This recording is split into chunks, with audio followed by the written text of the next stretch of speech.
I want to thank everyone for coming in. And if you've come in late, I want to thank the folks who did nominate me for that Lucy Award. So thank you very much. I want to thank the people that work with us all the time: Pro Photo Daily, Photo Shelter, Epson, and Archive Magazine. And tonight we have two terrific presenters.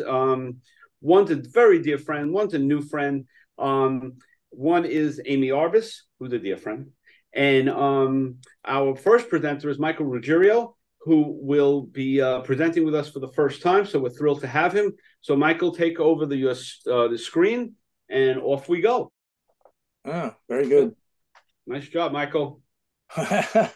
Well, first of all, I guess, thank you very much for inviting me for your podcast, your show. I'm very happy to be here. And I see a few of my friends I've invited are also with us.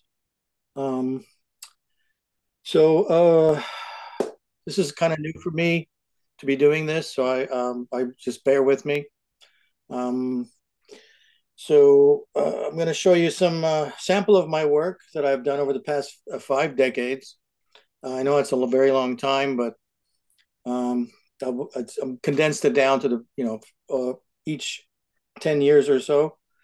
I kind of consider my work to be art photography with more or less a visual connection to history and everyday life. And I started being a photographer seriously around 1978 when I took a 2-year class in my local college in San Diego. So I'm going to show you the first few years of my work. I will go through as quickly as I possibly can. If you have questions about them, you can always intervene and stop me. Yeah, this picture is one of my very first ones. Yeah, folks, you can put questions in the chat room, so we can have that going constantly, and I'll monitor that, Michael. Okay, great. So this picture was taken in Hollywood Park in Los Angeles. It no longer exists. They tore it down and they built SoFo football stadium for the Los Angeles Chargers, which kind of upset me because they used to be the San Diego Chargers. This is in La Jolla in San Diego.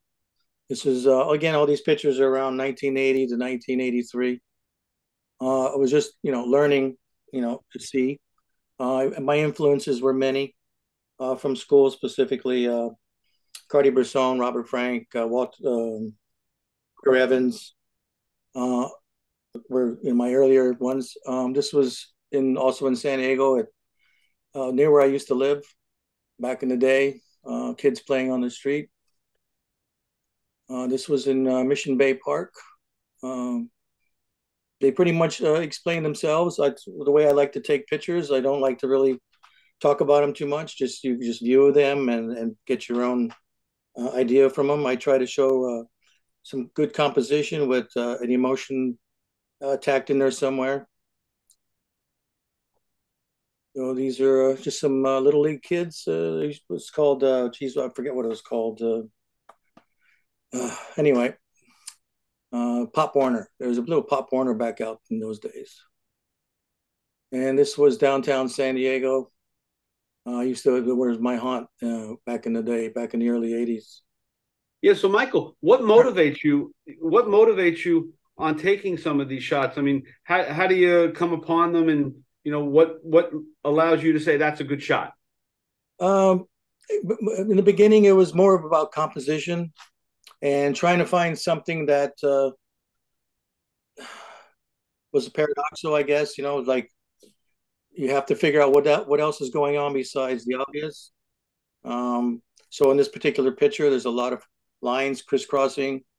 You have that woman in the booth there, kind of hidden, so she could be just like the poster next to her. And then you have the newspaper stands and part of the city, which now I believe that's all been torn down. So that's what I mean by being historic. This is where that falls into that category. Okay. All right. So how do I get to the next slide? Okay. So is that X out of it? Yeah, and then go to your next one. All right. I don't know how to do that. Let me see. Jay, you there? Hit view. Hit view. Yep. Right, and click on exit full screen, bottom one. Oh, great. Thank you. Now I go back here. All right. So these then will become the next phase of my photography career. Open with, preview, and view contact sheet. No, get rid of thumbnails first. Click on thumbnail. Go to view. View. Click on thumbnails. Thumbnails. Yep. And then on the bottom, enter full screen. View. View. Enter full screen. There we go. All right. All right. So I 1983, I was in communication with New York, the New School, and also I started taking workshops up in Carmel, the Friends of Photography, and they had a workshop in Paris. So I was planning on moving to Paris with this workshop and staying and trying to connect with an agency. Magnum was my goal, and so I meandered around the city for about 6 months, and took some of these shots. Obviously, Cartier-Bresson was a big influence here. I tried to meet him. I knew where he lived, so I would go to his apartment over almost for 6 months, and he was never there. I left messages all the time. I told him I was an aspiring photographer from New York, from San Diego, and I wanted to meet him and join Magnum and all that. It was a stretch to say the least. But just before I left the city, I was coming back to California. I went one more time to visit him, and as I was leaving his apartment complex there, he walked in and asked me what I was looking for in French. My French was just pretty good at that point. And I asked him about Cartier-Bresson, and he told me that he was this old man, and he was kind of a dick or an asshole. I mean, I really can't remember the French interpretation, but he took this cage that goes up to his apartment about the fourth floor, and he stopped it and yelled down to me. He said, if you want to meet Cartier-Bresson, he's going to be at such and such gallery the next evening doing his portraits work. So I got really excited, and the next day I went there, and I got there early, and there was nobody there, but there was this old man sitting down in a chair in the corner. So I walked up to him, and I asked him, Mr. Bresson, can I get your autograph? And I was very, very scared, very nervous. And he yelled at me in French that it was impossible. I can't do that. What's the matter? Are you crazy? So I saw the curator there, and I went up to her and said, I guess Mr. Bresson is kind of, out there. And she said, no, that's not Cartier-Bresson. That's Andre Kertész. So that was my story of meeting the great one. So I felt pretty good. I went around the city and took some more pictures, and a couple of days later, I left back to the United States. So in the meantime, I went back to Europe a few times. During that decade, this was in Paris. This was in Paris. This is in Rome. As you can see, I started to get more something going on. I wasn't quite sure. I was trying to organize photographs, but I was looking for emotion in my pictures. Again, you can see, like, you can interpret it however you want. There's really not much there. This is quite obvious. I saw the man in the phone booth with the legs, and I was trying to photograph him, and then out of the blue, this guy came walking down the street, and the timing was right. It could be your typical decisive moment. I mean, it was an instant, it was gone. So it's one of my favorite shots from Paris. And this one also. This was in the subway. This one is in Vienna. I was down in the subway, trying to catch something, trying to see what happens. More or less a street photographer, but I wanted to do more than just silhouettes and positioning people and stuff. I wanted to have, like I said, something going on that you have feeling in them. There's feeling in my photographs. And so this man got off the subway, and he had one leg, and I followed him a little bit. He went up the escalator, and as he got to the top, I just took the shot. And at those days, I didn't see my work for months, because it was all in film. And I shot like 60, 70 rolls of film, and then I took it all back home And I didn't see these pictures until I got back in the States. So a lot of these were really nice surprises. And this one's in Vienna also. This one has a lot of emotion in it, and it's still composed well, and it has all the elements. It keeps your eyes wandering around and looking and bringing you back to the center, and you see the grandfather and the grandson. And then this is kind of like a self-portrait, my curiosity, it's like what's going on here, why is that there? That's kind of how I view when I photograph. I have a curiosity just like this man. All right, so Michael, just share with us for a moment that moment where you come to realize the dream is gone to be joining Magnum.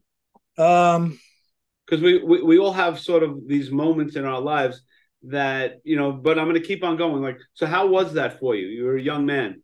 I realized I had to make a living. I didn't have the financial background to travel like Cartier-Bresson or a lot of the other photographers of his generation. But I became a chef. I have a talent for cooking. I walked into a restaurant one day, and I got a job as a line cook, and it just took off from there, and it just kept getting better. So every so often I would quit cooking, and then I'd go out and do my shooting. I'd go back to Europe for a month or two. I'd run out of steam. I would approach agencies and stuff, but nothing seemed to work. So I gave up, and I'd come back to the States, and then I'd go back to cooking. And each time I go back to cooking, I was getting elevated. And finally I got introduced to a hotel system, Hilton Hotel specifically. And these three chefs took me aside and said, that they thought I had what it takes to be a real chef. And at the time, I didn't even know what a chef was. I was just cooking to make some bucks. So they trained me, and then I became professional, and I used that to keep traveling. And I decided at that point just to do my work as I want to do it, and just keep, exposing it, try to get it out there. I took it to magazines, and then I met another chef from New York who lived in Eastern Long Island, and he said, "Why don't you come to New York?" He said, "You can make a living as a chef, and you can take your stuff to Manhattan and try down there, try in the city, see if you can get somebody interested." So I did that, and I met my wife, settled down, had a couple kids, and then I kept getting my work, but nothing still was happening. So I just kept doing it. I started breaking away from individual photographs to start doing personal projects, and that's where we're going to get to the next level here. So now I go to view.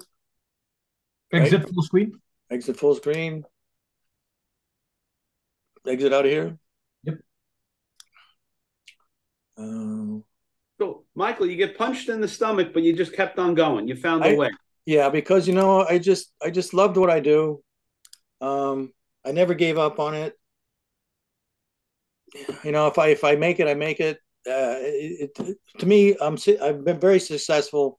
I was able to raise my family and still do my craft. And now it's starting to pay off. Now I'm starting to get it out there. With the technology, it has helped me, because what I do is I photograph the prints, and I'm able to get them into the computer. Then I'm able to show them to you guys. They're actually, as you know, a print looks much better than what we see on the screen here. But yeah, this is what's been happening. Open it up. Preview. View.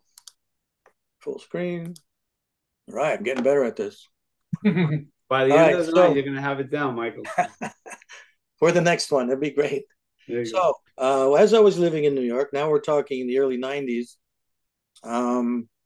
my grandfather used to work in these quarries in eastern Pennsylvania. And that was my way in to get into close to these guys, because I would talk to them and say, "Hey, my grandfather was a quarry man, blah, blah, blah."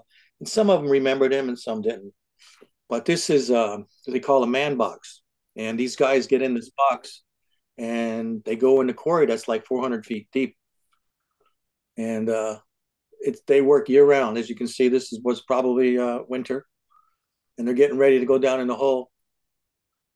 And this gentleman here, his name's Warren, and you can see he was a hunchback, and he was very proud of doing all this hard work. He didn't want anybody to help him, and he let me take his photograph, and I just love this shot. You know, this fellow here, he knew my grandpa, and you know, I walked around, and his buddy was taking a break. They were sitting in their booth in the shack out there in the quarry. And the lighting was just so, the window was to his left, and the light was coming in, just hit his face perfectly. And I got a couple pictures off. And same thing, you know, it's not like digital today where you can put the camera down and take a look and make another exposure, you know, rearrange your camera, whatever. These pictures, I didn't see these for months. Sometimes I didn't develop these for years because I had to go back to work. I had to keep cooking. And when you're a chef, you know, it's 6 days a week, 14 hours a day. No holidays, no time off, no weekends. So I'm very lucky that these came out the way they did. Michael, we never use the word lucky. You know, photographers do what they do, their craft. It's not about luck. This is true. It's work. You know, what they say about luck is, you know, when you got to be ready for it. All right. So view, exit.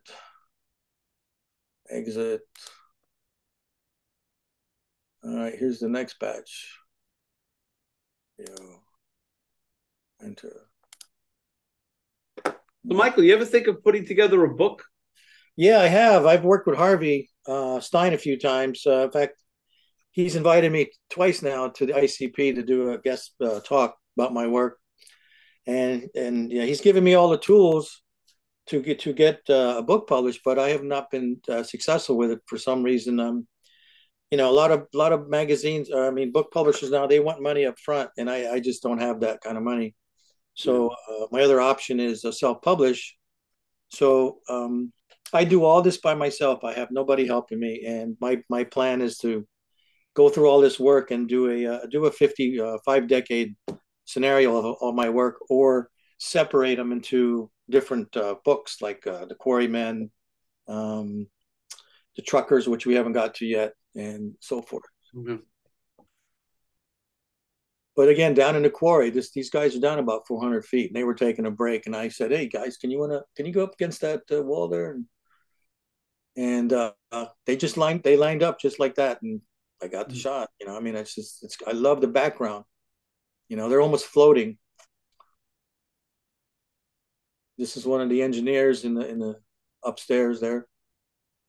This is down in the hole. They're taking a break. So the thing is, you know, if you got to get comfortable with them, like you've heard from all the other photographers over the years about doing portraits, you got to get to know them. They got to feel comfortable with you, and then they relax, and you know, and it's almost like you're not there.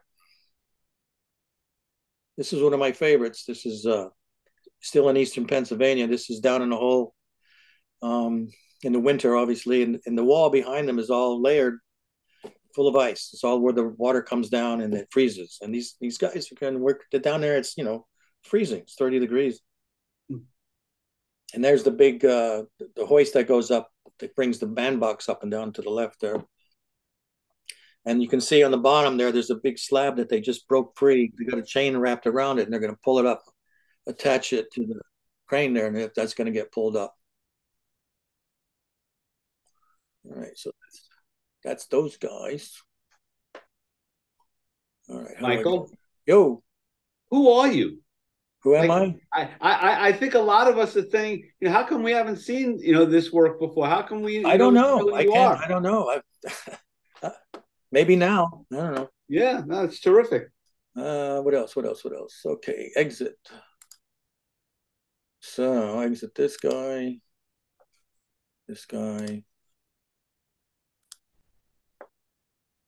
We did that. Oh, here we go. So here's my truckers. These are the guys I started photographing when I moved to New York. I drove across country with my father in 1990. And I started seeing, we stopped at truck stops. So I said, this could be a project. So I started to photograph them. How come it's not all of them? You said you were traveling with your dad? I was traveling with my dad. I had a Volkswagen camper bus. So the two of us went from San Diego to New York. I dropped him off in Pennsylvania, where where he was born, and then I continued on my way to New York. And then when I got a job as a chef, when I had time, then I would go away and I'd started.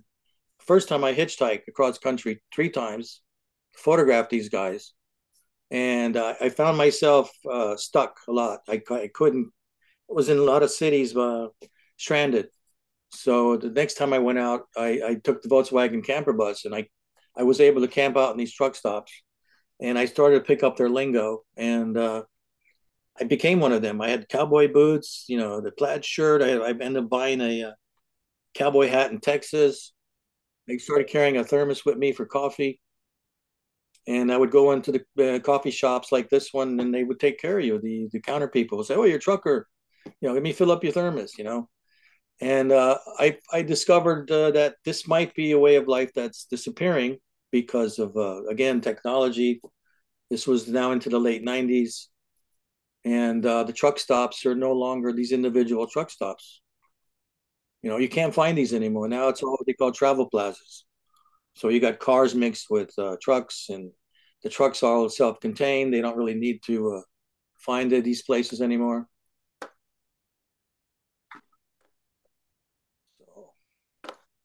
Why don't I have more? Okay, exit. How are we doing? Everybody okay? Yeah, we're all good. All right.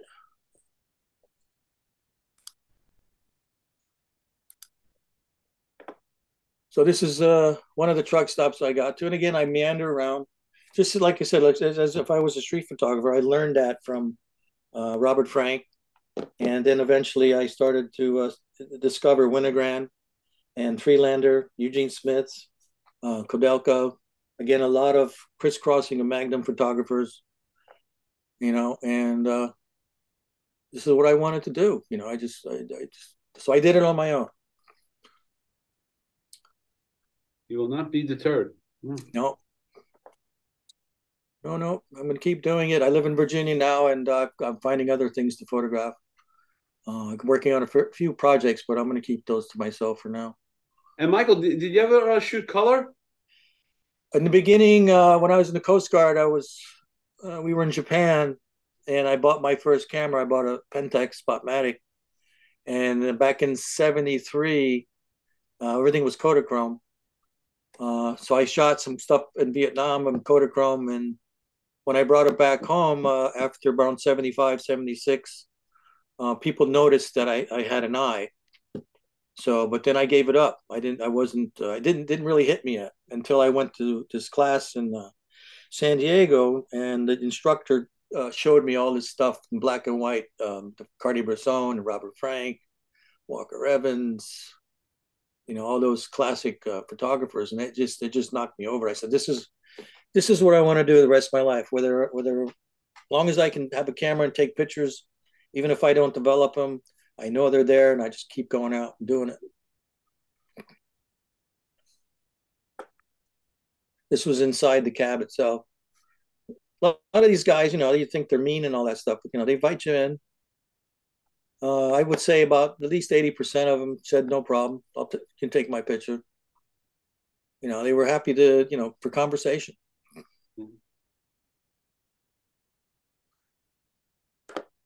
All right.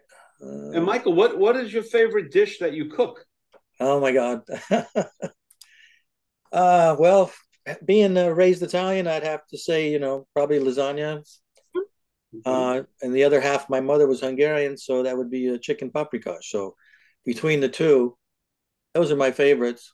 But when I was an executive chef, I would do whatever I was asked to do. But I grew up in the era of Nouvelle Cuisine. So I followed the greats like Wolfgang Puck. They were starting out, Jacques Pepin, and Alice Waters from Le Penny, Chez Penny. Yeah, So, Michael. Yeah, somebody had a good question. Did you ever work at trying to send some of your subjects prints of your work? oh yeah, no, I send them. Yeah, I okay, get, there you go. especially the truckers, I would get their information at the time. And it would take a long time for me to get to them, but I finally would do it. And there's a whole new batch of people I've met in the last couple of years now that I'm retired as a chef. And let me see. So this is the project I'm working on now. I started this just before the pandemic, using the same method of taking the pictures of truckers around the country. I started doing this of America. You know, it's the modern day for me, Robert Frank style, just going around and just taking photographs of people and places and landscapes and towns I don't know what to call it yet because I don't want to be redundant. You know, another American road trip kind of stuff.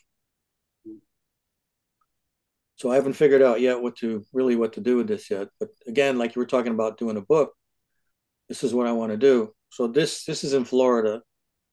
I was traveling down there and took it out of my window.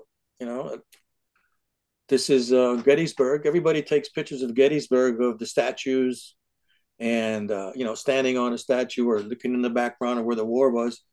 And I came across this, and I said, "This is different. This is really what Gettysburg's about."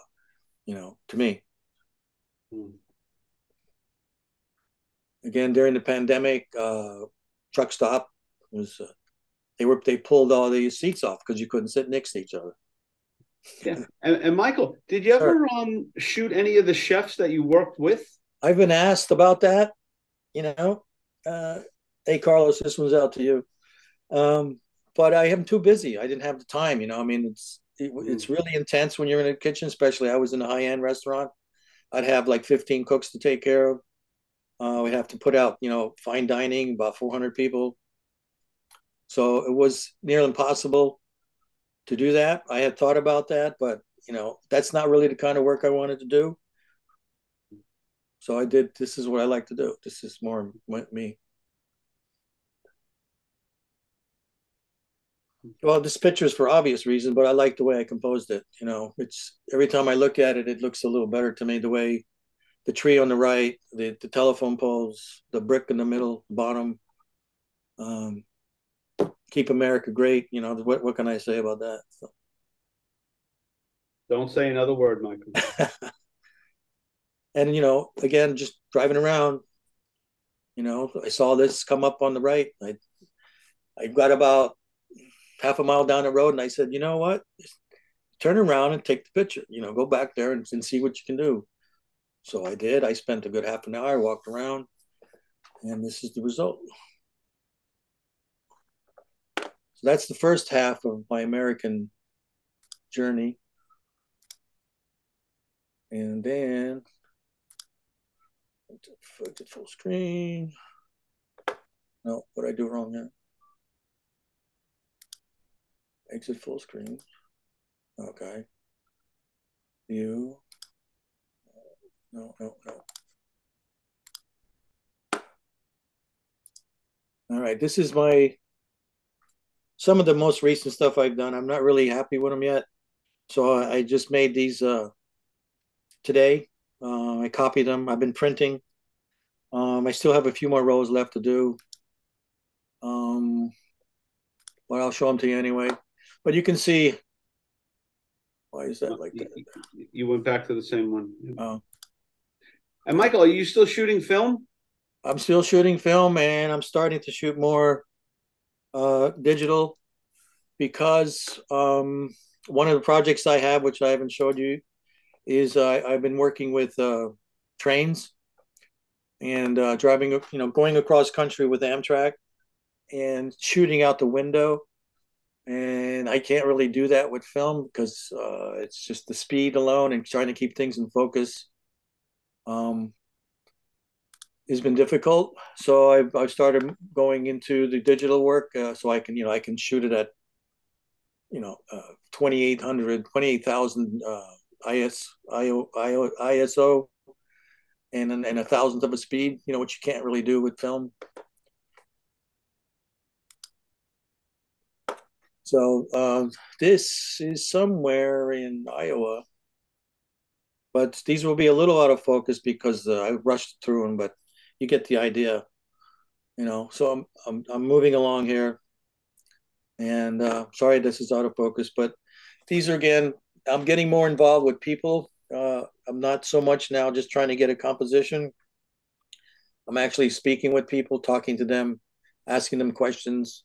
And this gentleman was, I saw the car first, and then I went up to the car and I was looking at it. He came out of the back there of the door from the house, started talking to me, and then I said, "Well, I love your car, man. You know, and what are you doing?" "Well, I'm just traveling around the country, taking pictures of whatever I see that's interesting and American." And so he lit a cigarette and he started looking at his car and talking about how he loved his car, and that's how I got the shot. This here was, I think, Sioux City. I was coming off the highway. I saw this guy, like you can see the cars in the background.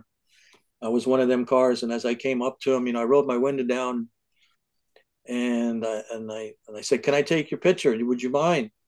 And he gave me that look, and I gave him $5. I said, "Here you go, bro. You know, just thank you for letting me take your picture." And he was stunned. He just, you know, I guess people, how many people he must see going up and down that highway, you know, just, you know, closing their windows or not talking to him, or I'm sure somebody might even give him a quarter, you know, thinking that it's something. And Michael, do you still make your own prints? Oh yeah, this is these are Ilford paper, Ilford 400 film. Developing thanks to Carlos with DDX now, and I have a Leica autofocus 35 enlarger, and it's everything is I got it all, you know, tuned in. These are 8x10s. And I hope, you know, these are like work prints. Back in the day, you'd have work prints to look at before you decided if you were going to blow them up to bigger. And that's what I'll eventually do. You know, the ones I like, I'll go up to 16x20.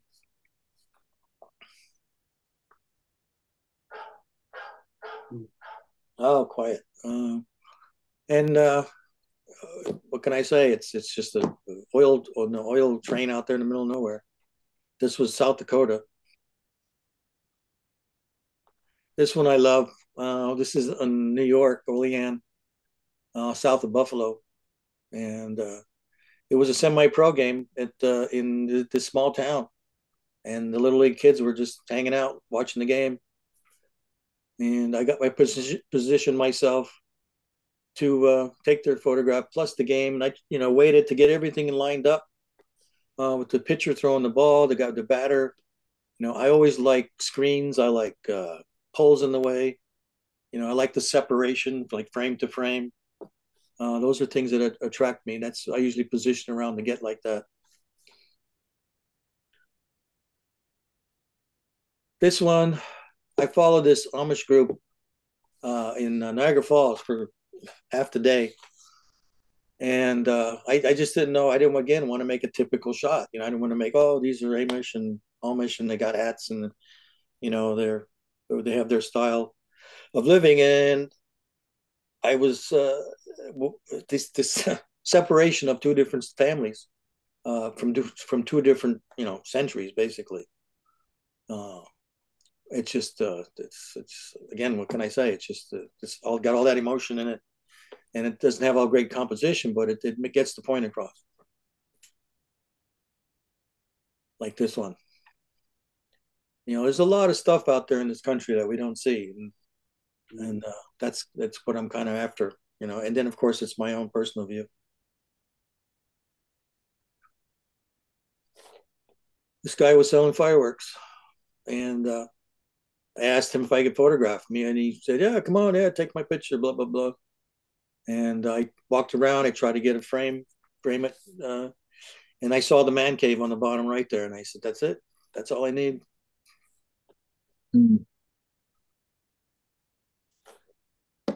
This was after I was just about entering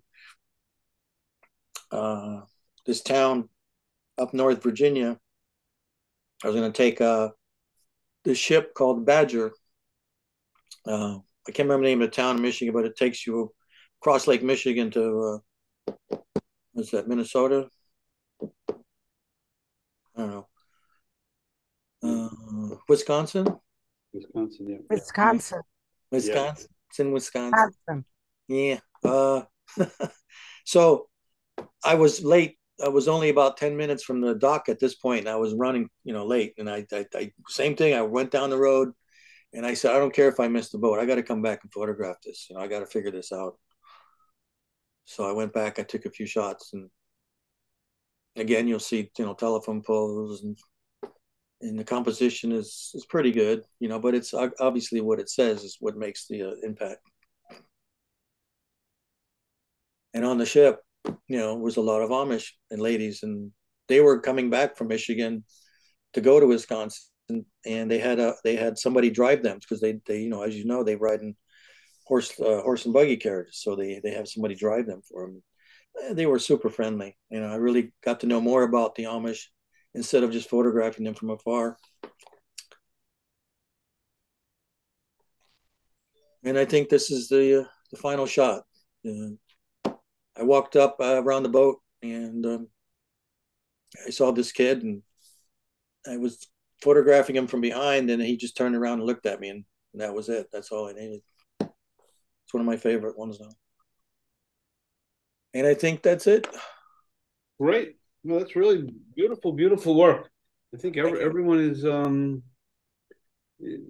just loving it. It's really terrific. It's and I'm sure you had to edit this down to from an awful lot of work, which lends me to tell you that we want you back at some point.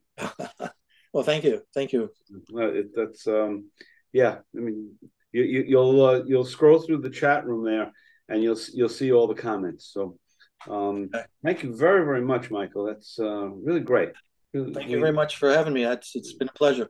Yeah, and anyway, offline, I can help you. Talking about galleries or books or this or that. Okay. That would be my pleasure.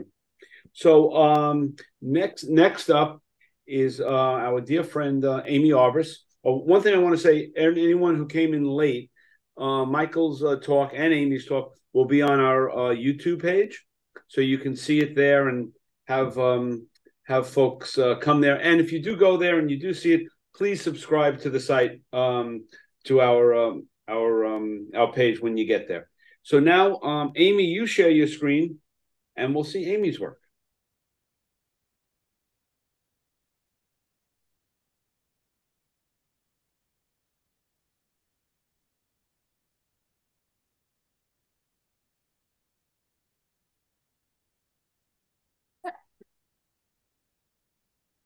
Sorry, the sound effects are from my dog.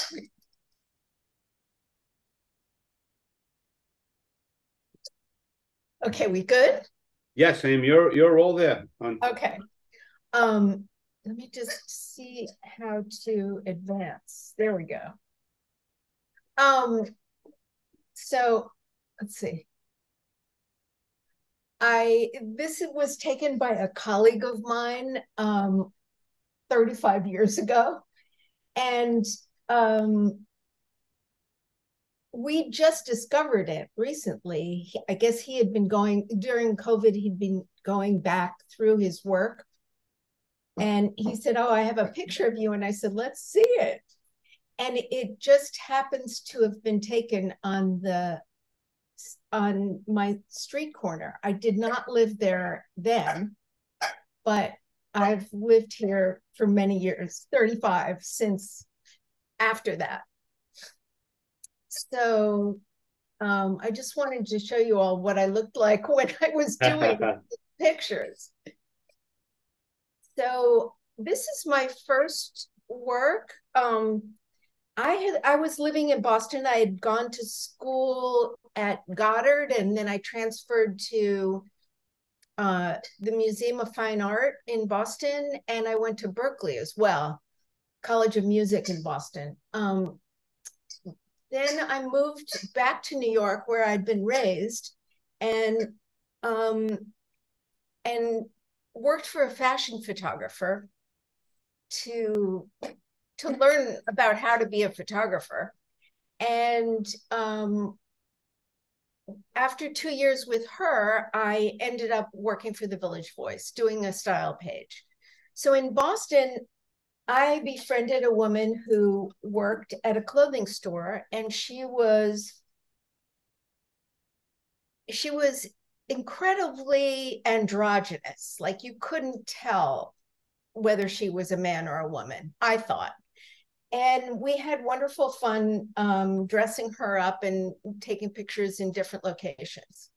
So when I went to the Village Voice, that's really all the work that I had to show.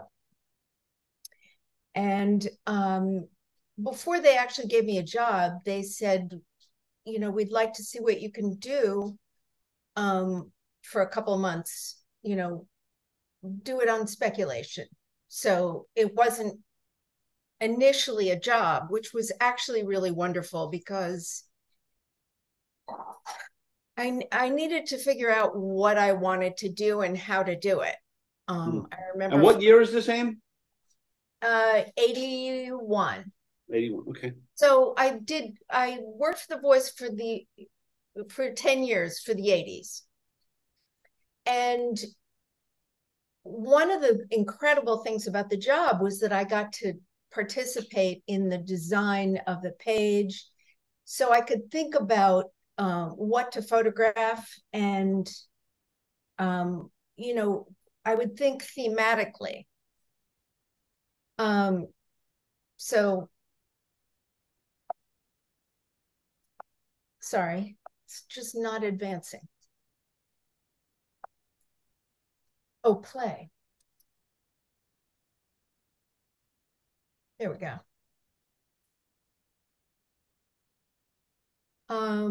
So I just picked a couple of tear sheets to show you what it looked like in the Village Voice and how I got releases, so I knew how to contact the people, and I would call them when I knew we were going to use their picture. And I would do like a mini interview and ask them what they were wearing and where they were going, and, you know, just tried to get a little taste of why they dressed that way.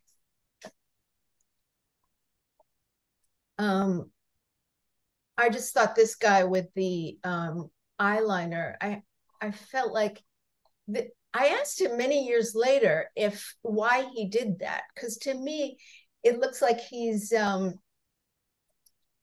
delineating the top half of his head and the bottom half, which seems like a really interesting idea.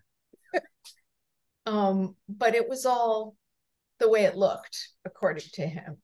And then this line in the back of the hair, I think, is so amazing. And then her hairline here and his brim line.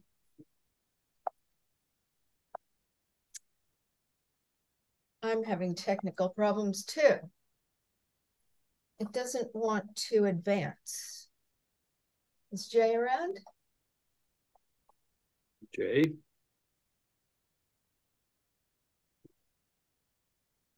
Huh. Amy, cursor keys aren't working? The arrow key, oh, there it is, but it didn't. I don't know. So what's funny looking back all these years later at these tear sheets is that, for example, this is one of my favorite photographs, and it ended up getting pretty short shrift in the newspaper. And they had a store on 8th Street, and this was their dog named Flip, who was the mascot of the store. So he got the big play, but that's the photograph, really. And this is also one of my favorite photographs, this Phoebe in her fur bikini. This is one of the people that sort of started this movement in fashion. This is Suzanne Barsh, and she opened a store in the early 80s in New York and brought this Vivienne Westwood style from the UK to New York. So it's kind of nice that I was able to celebrate her this way. And Amy, did they give you the people to contact, or you had to do your own research to find these people back in the day? Oh no, I just walked along and found them. Is that right? Wow. People said, "Did you set it up?" And I said, "I wish I could be that clever, you know, to dress people and so on." But they actually look this way. And here's Madonna on the lower left, and saying, "I still have my pajamas on," which was clear. So one funny thing was that during the pandemic, one of the people I'd photographed over the 10 years contacted me and said, could I have a picture that you took of me from the 80s? And I said, sure, you know, I can only do it by date now. What do you remember when I photographed you? And anyway, we found her picture, and then she said, "Oh, you know that Madonna picture? Both she and I were seeing Jean-Michel Basquiat at the same time, and I left my coat there, and then I see in the Village Voice that she's wearing my coat." Ah, there you go. That's a great little story.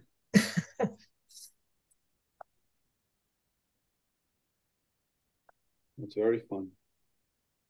Sorry, I don't know. Oh, here we go. So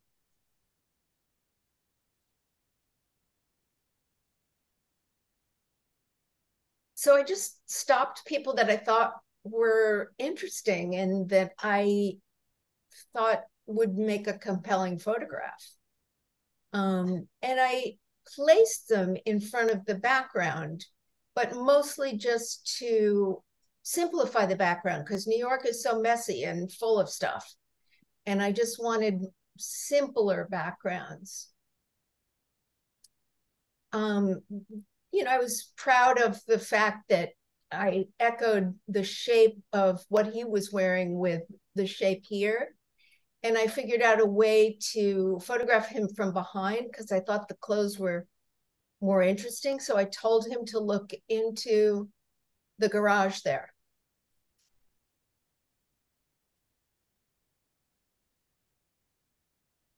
I didn't work too much at night because I was worried about the black on black. You know, the reproduction in the Village Voice wasn't that good, which is one of the reasons I worked with flash on camera. So people would look sort of like a cutout. Everything would be flattened out by the flash. And then I would, what we call bleed in the ambient light in the back so that there would be some detail. I just loved this flag as a skirt and echoing it with the lines in the street.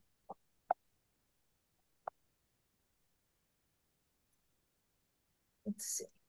Ah, there we go. Here's our friend.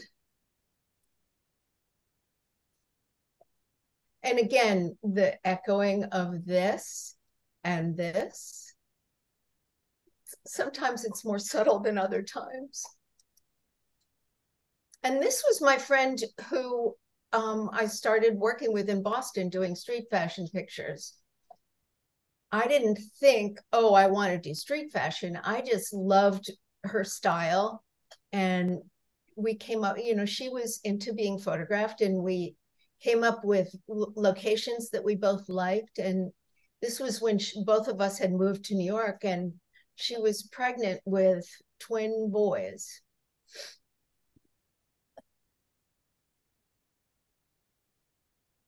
And this, a lot of these people have turned out to be,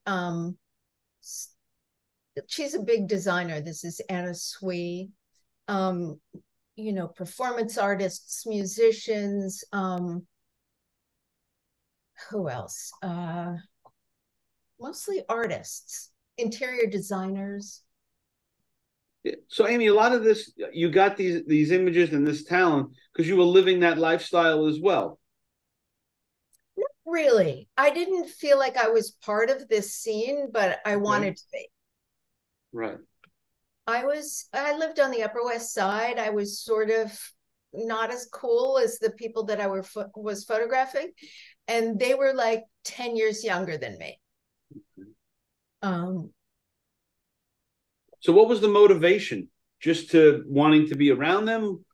Yes. Yeah, okay. And thinking they looked amazing and wanting to capture that. I mean, it's, part of the reason that the pictures have had such a life of their own is that it captures this time, the 80s, when somehow people are sentimental about this time. I certainly am. And it wasn't all that, it wasn't all great. There were a lot of horrible things going on in the world, AIDS for one, and Vietnam, and it was just a mess. Nixon, and I can't think of everything. But as a time in New York, it felt very safe.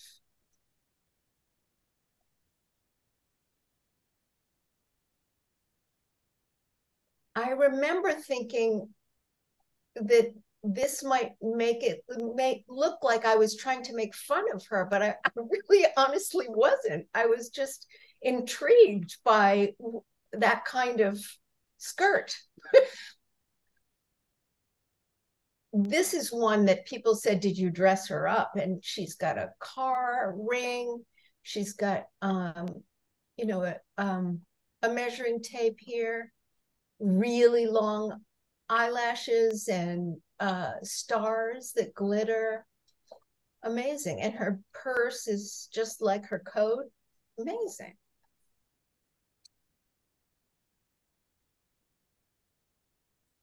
So I don't know how conscious I was of trying to capture a time, but I was definitely trying to capture a scene. And I was really interested in these people and what they were doing. And I had the sense, like when I met Madonna, that, they were going to be somebody. Mm. And the Voice was, still a great place to work for at the time. And, they let you do whatever you wanted to do and all of that. There was a lot of pressure. Like, I mean, they loved this one, but they wanted me to do more and more punk stuff. So the more outrageous I got, the more outrageous they wanted me to be. I mean, this to me is sort of subtle because she got her hairline shaved at the local barber on Astor Place.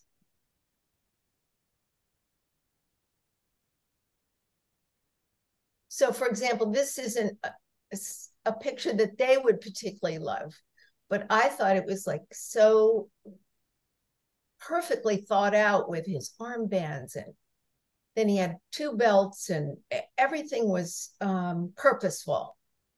He wore his key on his wrist. Very complicated. And this woman was wearing a wig.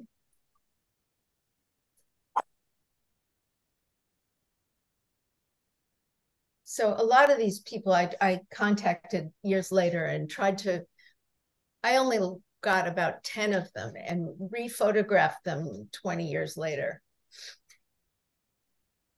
And is that something that's satisfying him? Or how do you judge that was good, that wasn't good, 20 years later, just as an experience? It didn't work, I don't think. Why? I thought too, when I started the slideshow with a picture of me on my street corner, I thought, well, I should do, for the end of the slideshow, I should do a picture now on the street corner. And then I thought, it's fine just to think about it. It's not going to be a good picture. So it was really fascinating to see the people all these years later and talk to them. But I didn't find them visually as striking, and the pictures weren't as good. And how did you connect with the ones that you did? I'm trying to remember. Actually, was Facebook. I probably Facebook, and I still had emails and No, I didn't have emails. How did I connect with them? I think I still had I know I still had their releases. So I would have a number for them, but I don't know if it always worked. It's a good question. I've been in touch with Andre Walker for ever since. And I did a picture with them together. They're both clothing designers, Pierre Francillon. And we tried to do a photo session, and it was okay. It wasn't good. But we've worked together since, so that was really fun. And this is Joey Arias, who still performs as a female impersonator and singer. And this was a guy that I just met outside of Studio 54. I just loved the way that she was kind of doing Madonna, only sort of sloppier, sort of funkier.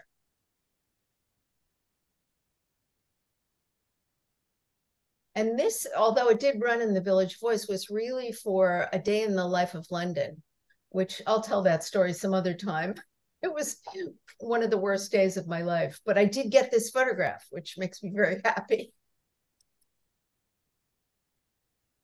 And these guys are set designers for films now.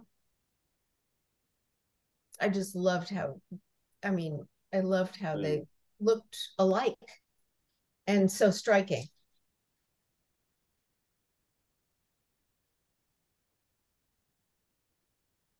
I feel like this makes, turns into some kind of talking animal or something. So talk about, Michael mentioned, a picture being unlike what you remembered it like. This is all film as well.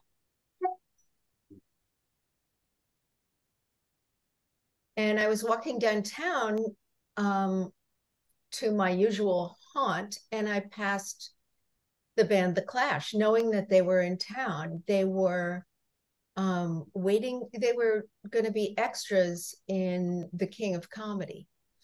So I stopped. I was shy, I didn't want to interrupt them, but I was so excited to see them. And I just took this, I think 2 frames maybe. And I'm so glad I have the picture, because they're basically cut out of the film. All right. Yeah. And Aim, putting together a presentation like this, is it time, how time consuming is it? How much reflection do you do as you go through this? Like a piece of it's a time capsule here. Yeah. Actually, it was a lot of work. I bet. Particularly for you, because you asked to have long, skinny pictures, and that was tricky to figure out what I could crop that would still look good in that aspect ratio. So it was challenging, but this one looked good. Yeah, these are twin brothers, and they look so different from each other now. They don't, you can still recognize which is which, but they have changed so much, which I don't say about everyone. But I'm so thrilled I got this. They were the youngest kids that hung out with the same Suzanne Barsh crowd. And they were like 15 and going to nightclubs every night. I've just put together, there's a book of On the Street, and I've just put together, I think I have 40 out of 80 something or other prints. And the plan is to try to sell them to one of the museums that has already owns some of the work. So we're going to approach people that already bought some. Right. And that's the book, which I'm very proud of. It's sadly out of print, but it's a beautiful object. It was gorgeously designed. Is that in the silver envelope, Aim? No, it just has cardboard covers, and it has like a linen piece on the spine, and it's embossed and debossed on the cover. This is textured, and it's like a real print inlaid. It's really beautiful. Amy, who published it? This is Welcome Books. Ah. Okay. Yeah. It's so sad they don't exist. They were bought by Rizzoli. Right. Thank you. So both, for the three of you that don't know who my parents were, my parents were Deanne and Alan Arbus, and they were both fashion photographers initially. So I think the reason I got into taking street fashion pictures, portraits, as I called them, was because my parents were into that kind of thing. My father ended up quitting photography. My mom passed away when she was 48. And my father quit photography when I was 13 and moved to Los Angeles to become an actor. He'd been studying for many years. And he ended up on the TV show called MASH as Dr. Sidney Friedman. But the reason I bring this up is because he remarried a woman named Mary Claire Costello, and both he and Mary Claire were actors. And many years later, I did this project where I photographed people in productions, but out of the context, in their costumes, but out of the context of the play. So they would be fully made up in their costumes, but I would take them out of the set. And the reason for this was that it dawned on me that there were so many fictional characters on the stage, and many of them were playing real characters. Like this woman was playing Edie Beale in Grey Gardens. And I just thought, that's a real person.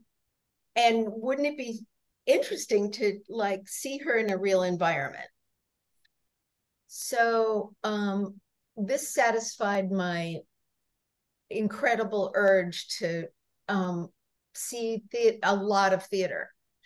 So this is my friend's daughter, and I went to the Fringe Festival in Edinburgh, and they were doing a production of Hedwig and the Angry Inch.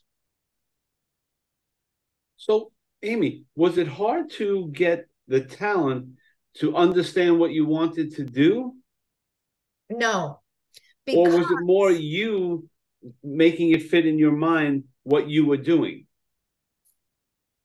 I was watching the show and taking notes and picking moments from the show that I wanted to recreate, sort of, not exactly. Yeah.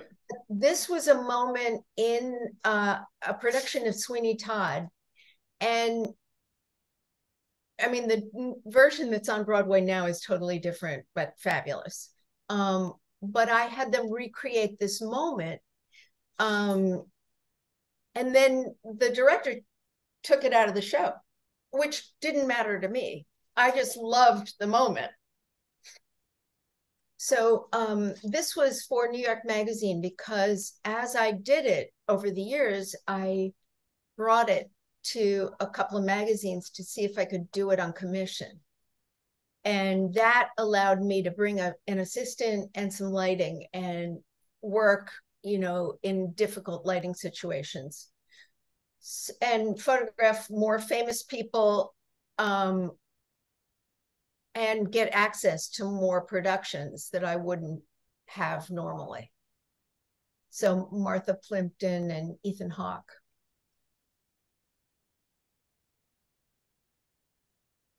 And this sweet guy is in the production, the show now on Broadway called Shucked. And so he actually said, I have a ticket for you. Do you want to see the show? And I said, yeah, absolutely. But the challenge of this was getting the PR people to cooperate, to let me photograph the actors. And the actors were getting free prints. The PR people were pretty difficult. So in this situation, I recreated something sort of like the set that they were using on Broadway. But there are all these rules about what you can and cannot do on Broadway. And so to take them out of the scene actually worked better.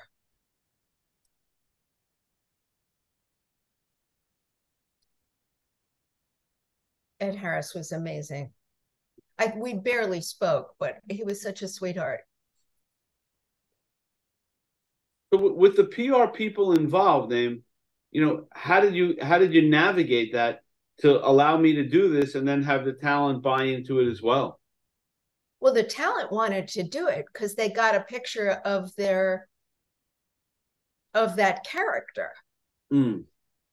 And they loved that. It took, I did it within a half an hour, and I would come with a car. Once I was working for New York Magazine, I would come with a car because they got famous.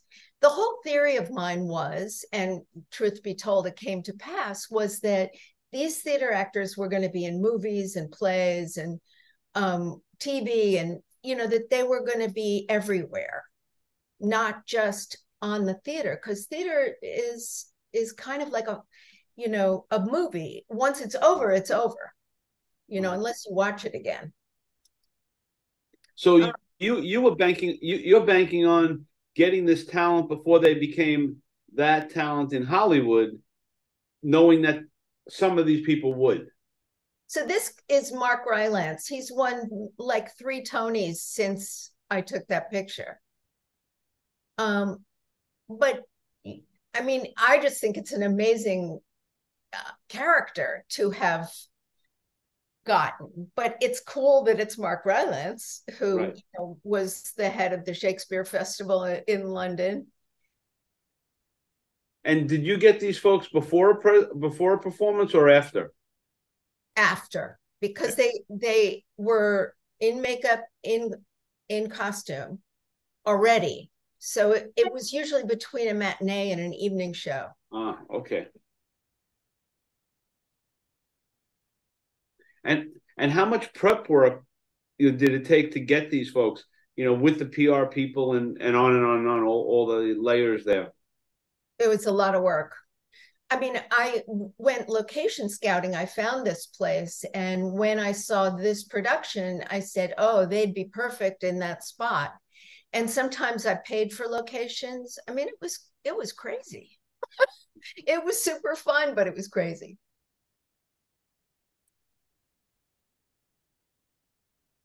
Right. They were a band in Carolina Change. So they sung soul music and danced.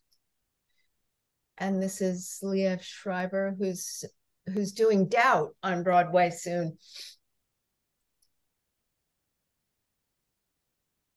And this is my, you'll see her coming up again in other pictures. So another person that I befriended and worked with in several projects.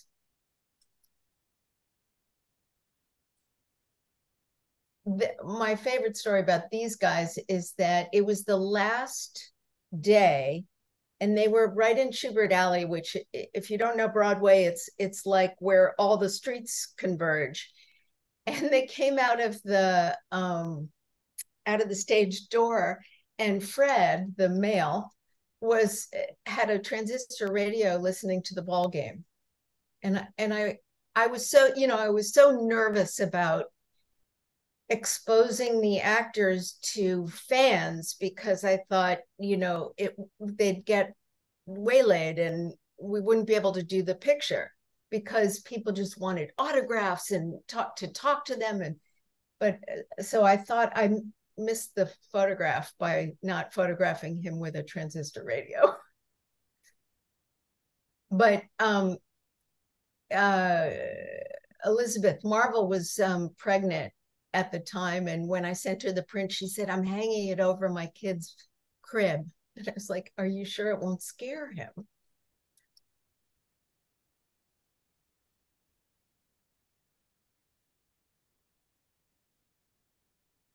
And this was actually done for the New Yorker, not many in 98. So I was photographing all the theater stuff between 04 and 08, as I recall. And this had been in 98, Alan Cummings' first opening night of Cabaret for Alan Cumming before he was a star.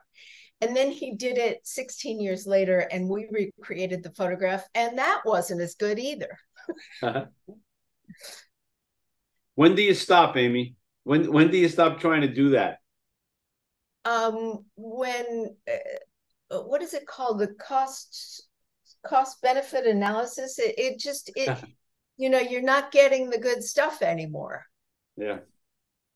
So this I called after images because when painters borrow or imitate other painters, they say after Courbet or after Modigliani or David or whoever. So I called them after images for many reasons, because to me, they stay in your mind after you look at them. If you see them in reality, it's hard to tell. But what's amazing to me about the photographs is that they're real people photographed against painted backdrops. But the subject is painted with makeup and, body paint. There's shadows here.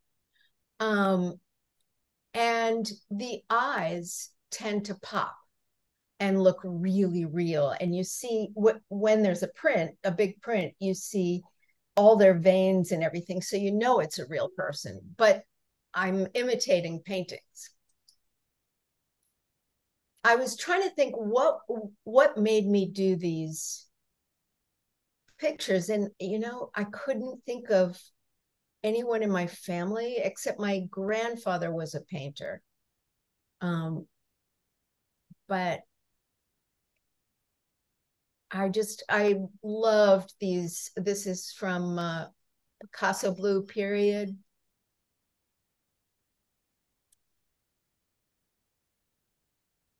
And this is that same woman, Nina, who was the dancer that you saw in Fourth Wall.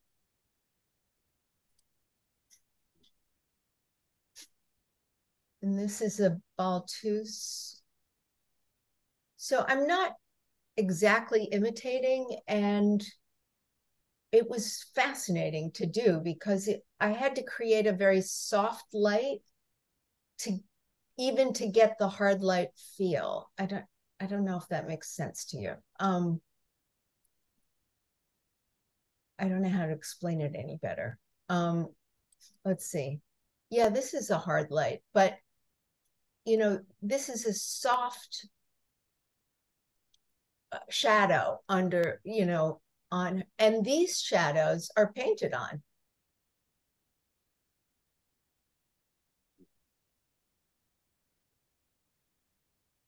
And I took some liberties with the original of this doesn't have white eyelashes. I just loved the way that looked. Oh, also important to know that the makeup artist who was painting the subjects didn't admit that he was colorblind, which was kind of important information because we were wondering why red was black and black was red. And I thought it was cool that he was colorblind.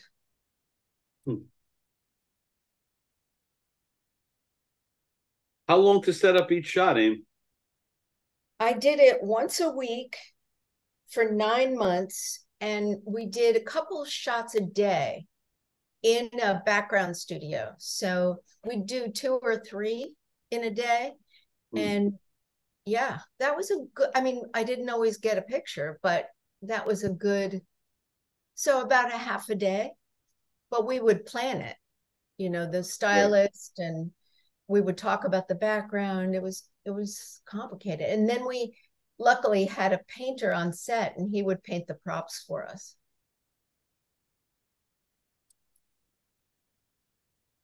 And this guy already had that color hair. So that was just kind of a gift.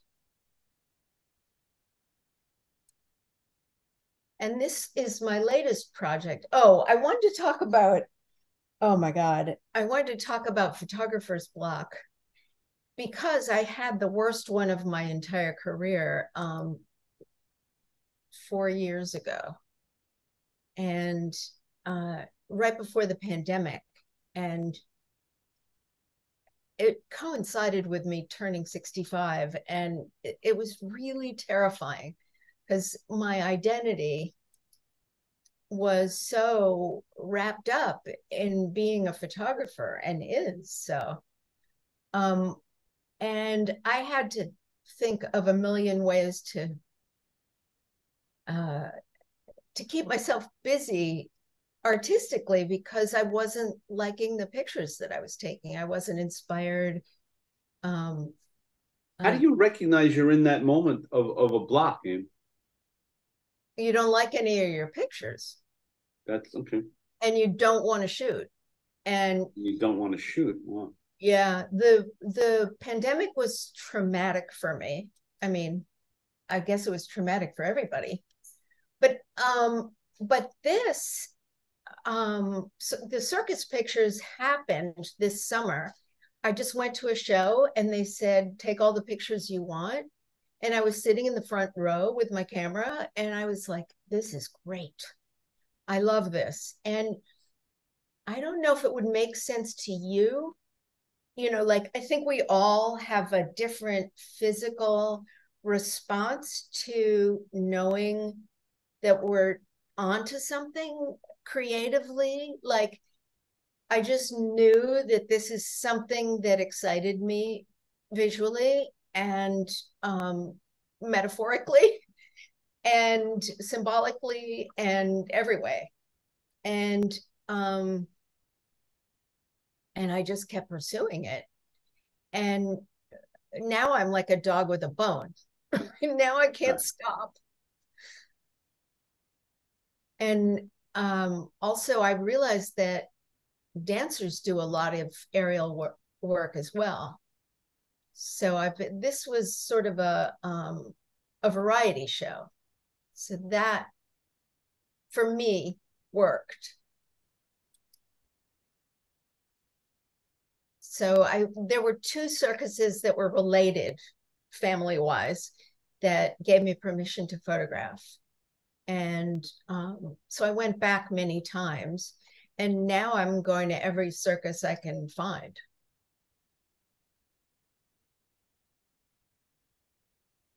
They're getting harder and harder to find, right? No, they're coming back. Is that right? Big Apple is opening tonight. I was there last night. Ringling Brothers is coming back in February.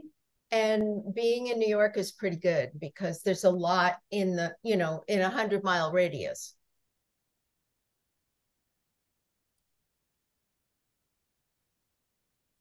Okay, thank you so much. That's it. Yeah. All right, so thank you very much, Amy, Michael. I mean, just great work. Thank you for taking us on your journey. Anyone has any questions? And Amy, you too should check the chat room. Everyone is just loving it. Everyone should know, I guess by the end of the week or early next week, both of these presentations will be up on our YouTube channel, which Jay will put the link in the chat room.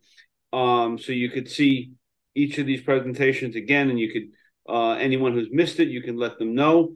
And if you go there, please subscribe. It's Projections NYC.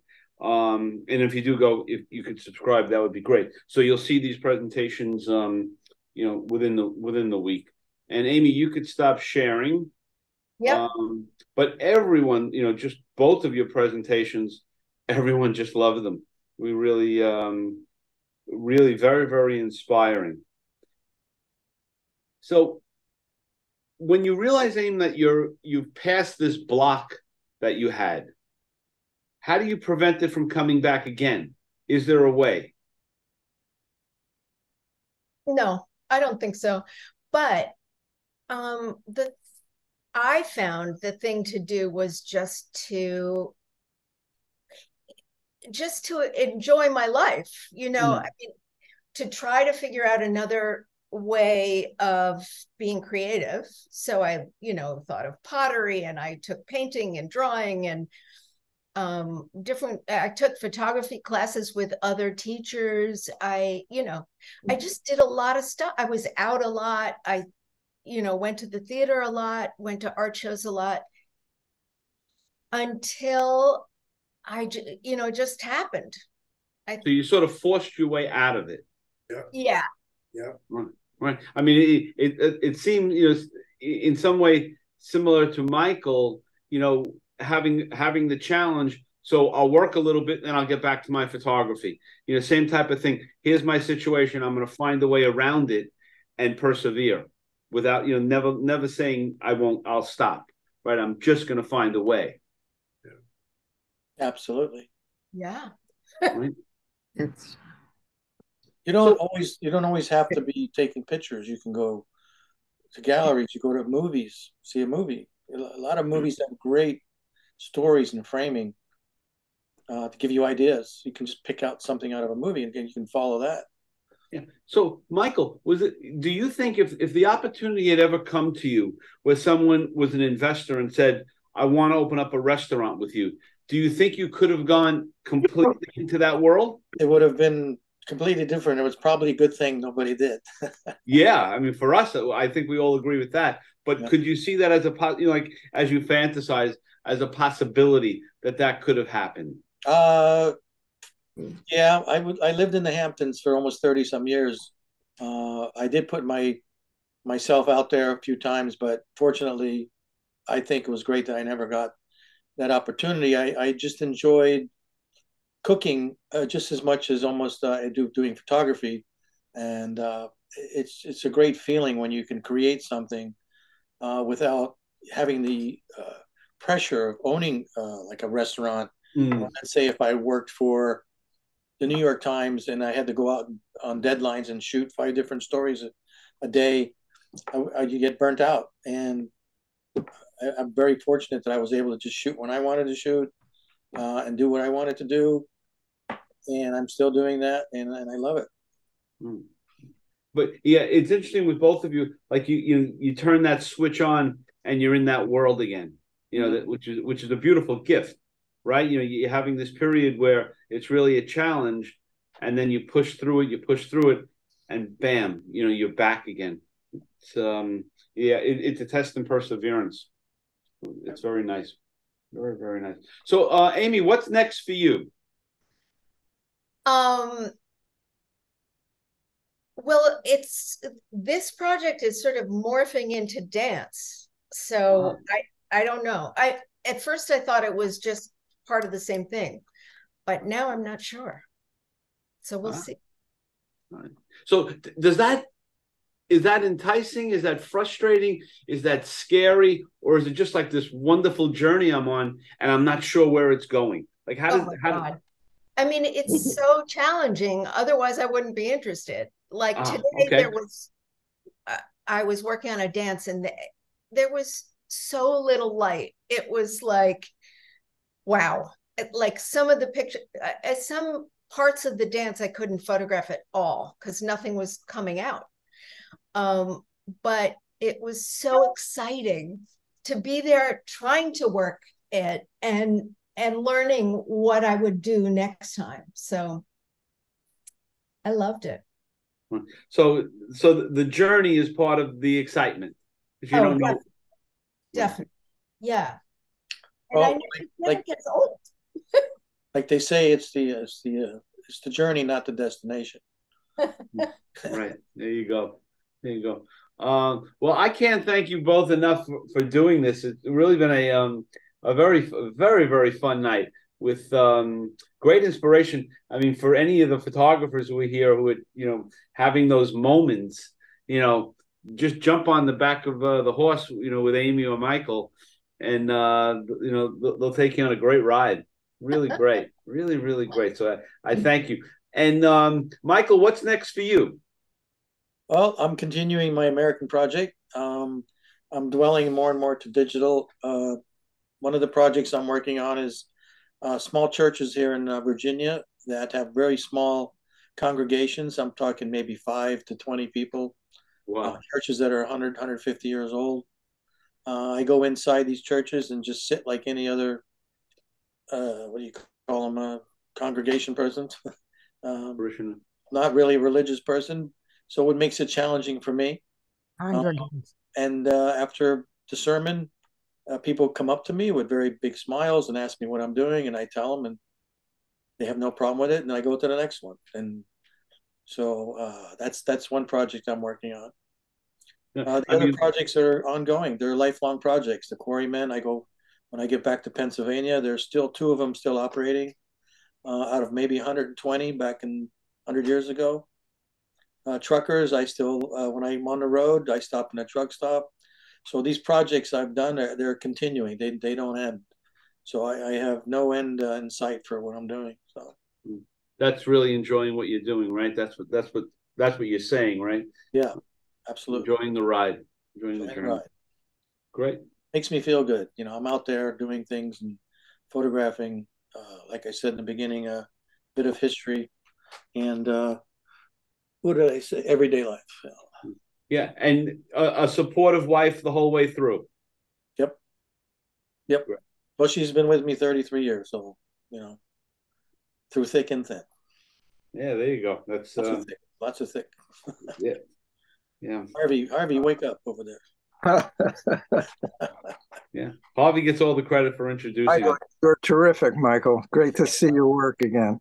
Yeah, good to see some new stuff. Yeah, good. No, keep them going, man. No, I'm thankful for Harvey to have introduced us. Yeah, sure. Harvey gets all the credit for that. So, Amy, you're the lady. I'm going to let you finish us off for the night with some type of inspirational comment. The pressure's on you, Amy. That's tough. I wanted to say something that I forgot to say about the circus people. Those guys that are hanging in the air and, they're holding up the other guy by his head. You can tell that those relationships are so tight. Whether they're lovers or not, it doesn't matter, because their relationship seems to me even closer than a lover relationship, because they're putting their life in the other guy's hands. That's a beautiful it's a beautiful revelation, right? Right. I mean, not many people you do that with. Exactly. Right. Okay. And Michael, any pearls for us? Any what? Any closing moments of inspiration? I go back to my instructor, and when he told me developing film, I don't know about digital anymore, but he said, you just keep shooting. You don't have to go back to the darkroom and print and develop film. Like Winogrand, let's say you can have 1,000 rolls of film, you never get to it. The idea is just to get out there and photograph. And, that just do it. Just go out there and shoot. You'll look at it later if you don't have the time. Right. That's what I would say. Beautiful. Well, again, I thank everyone. And a number of people have reached out to me about, we've been doing these week-long presentations with Ukraine. We're going to continue to do that. And I'm also trying to put together a week of covering the war in Israel. So that, both of those will be coming. I'm just trying to, like I say, secure photographers and making sure everyone's safe. So that's coming down the pike. But I want to thank everyone for coming in tonight. This was really great. And we'll see everyone down the road. So thank you very, very much. Michael, Amy, wonderful night.